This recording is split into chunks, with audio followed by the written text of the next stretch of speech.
C'est l'heure du journal sur Business 24 Africa. Voici les titres. Réouverture officielle du lycée international Jean Mermoz ce mardi 2 juin. Et puis Hydrocarbures, Sonatrach et Petrovietnam renforcent leur coopération. Voici pour le sommaire, mesdames et messieurs. Bonsoir et bienvenue sur Business 24 Africa.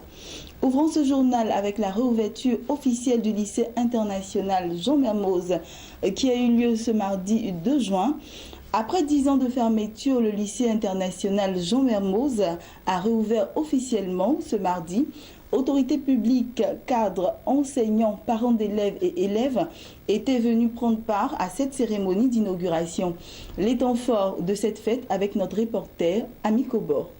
10 ans après sa fermeture, le lycée international Jean Mermoz rouvre ses portes. La réhabilitation du lycée a coûté près de 9 milliards de francs CFA à l'État de Côte d'Ivoire. L'inauguration de ce nouvel établissement scolaire a été présidée par la première dame Dominique Ouattara. Personnalités politiques, institutionnelles, autorités du dit lycée, parents d'élèves, anciens élèves et élèves, tous étaient présents à cette cérémonie.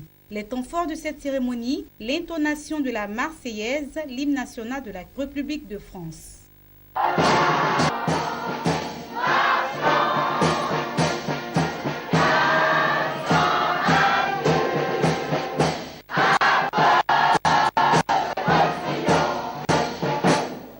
La première dame de Côte d'Ivoire a dit sa joie de voir le lycée Jean Mermoz ouvert à nouveau. Avec une grande émotion que je préside ce jour la cérémonie d'ouverture du lycée international Jean Mermoz.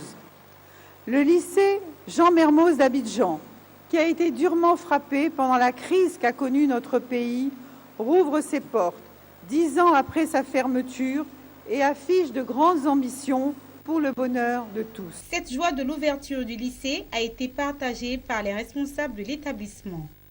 C'était plus qu'un établissement, tous les Ivoiriens le savent. C'était un lieu de vie. On y apprenait les disciplines traditionnelles et on y vivait avec plaisir. Nous sommes très fiers de reprendre le flambeau et on espère qu'on sera à la hauteur. La réouverture de cet établissement est enfin une joie pour les parents d'élèves et les élèves eux-mêmes qui considèrent cet établissement comme l'un des prestigieux établissements scolaires d'Afrique et du réseau de l'enseignement français à l'étranger. On est très content de l'école. Elle est très épanouie, n'est-ce pas? Je suis vraiment contente d'être ici et c'est un très beau lycée. La cérémonie s'était très bien passée. Et donc on a été ravis de l'ouverture du lycée et j'espère qu'il y aura une bonne continuité. Et voilà, en tant que parent d'élèves, c'est tout ce qu'on peut souhaiter, hein, qu'il y ait une belle continuité et que nos enfants soient heureux, quoi. Créé en 1961 sous le nom de Collège international Jean Mermoz, l'établissement devient désormais le lycée international Jean Mermoz avec des cours dispensés de la maternelle au secondaire. Et puis le marché de l'audiovisuel, le Discope, a aussi ouvert ses portes ce mardi 2 juin en présence du Premier ministre, ministre de l'économie et des finances Daniel Kablan-Duncan, ainsi que de la ministre de la communication Afoussiata Bambalamine. Nous avons recueilli pour vous quelques réactions. Regardez. Il y a un vrai mouvement, de développement par rapport à tout ce qui est audiovisuel, tout ce qui est médias en Afrique.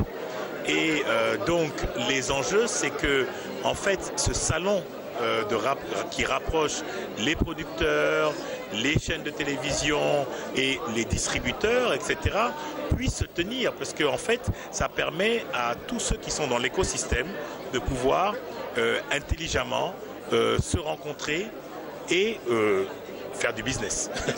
Pour nous, c'est tous les marchés qui sont en Afrique aujourd'hui, qui affichent du dynamisme en termes de développement, sont une opportunité pour nous. Moi, je pense que c'est très bien pour tous les producteurs africains d'avoir des moments comme le Discope pour vraiment porter leur message de développement, leur message de production et d'être confrontés aux professionnels du métier. Et du coup, ça structure de chaque jour un peu plus ce marché qui est en pleine explosion et on est là pour contribuer à cette explosion ou en tout cas à ce dynamisme.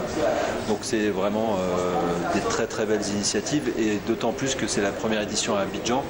Donc là on est sur la partie on va dire francophone alors qu'ils étaient plutôt anglophones. Donc je dirais enfin on s'intéresse à l'Afrique francophone. Donc concrètement, bien entendu, pour notre nouvelle chaîne, mais également pour nos produits Transtel, nos documentaires, qui sont très connus depuis des années et que nous proposons aussi en langue française, entre autres. Nous avons ici, nous voyons un intérêt particulier d'être en relation avec le monde de l'Afrique, c'est-à-dire le monde des médias africains d'expression française, puisque le salon d'ISCOP se déroule chaque année également à Johannesburg, mais le public est beaucoup plus anglophone. Donc pour nous, c'est un atout majeur d'être présent aux deux salons, c'est très important. Et puis parlons d'hydrocarbures à présent, cette fois-ci en images. Le groupe public algérien Sonatrach et le vietnamien Petrovietnam ont signé à Alger un mémorandum d'entente portant sur le renforcement de leur coopération dans le domaine des hydrocarbures. Le mémorandum prévoit la participation de Sonatrach dans l'activité pétrolière au Vietnam en amont et en aval, tandis que Petrovietnam pourra contribuer dans le développement de nouveaux champs de pétrole.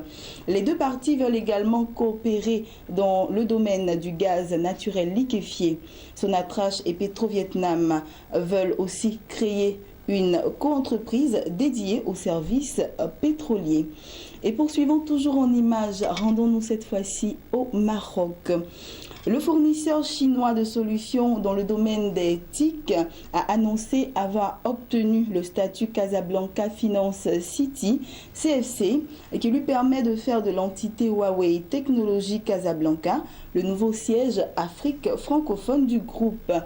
Les sociétés disposant du statut CFC bénéficient pour leurs opérations panafricaines d'exonération financière et de fiscalité substantielle, ainsi que de certaines facilités, notamment dans le recrutement des cadres expatriés. Voilà, c'est ici que nous mettons un point final à ce temps d'information. Bonne suite de programme sur Business 24 Africa.